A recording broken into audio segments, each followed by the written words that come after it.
But I've come to the foot of the Berwyn Mountains today. I'd like to show you around this gorgeous 2-bedroom stone cottage. Sleeps 5.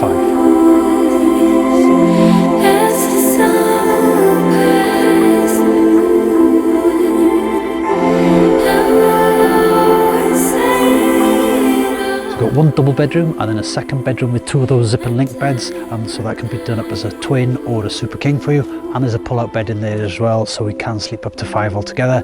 Gorgeous lounge then downstairs with a real fire, kitchen of course, and then a separate dining room. We're in a fantastic sort of remote spot here. As I say, we're right at the foot of the Berwyn Mountains, so lots of walks right from your doorstep. But if you do jump in the car, we're sort of less than half an hour away from lots of things. The fantastic lake in Bala, of course, lots of water sports there, whitewater rafting on the Berwyn, or you might go to a bit of Cottage, Llanbroth, then lots of pubs and cafes there as well.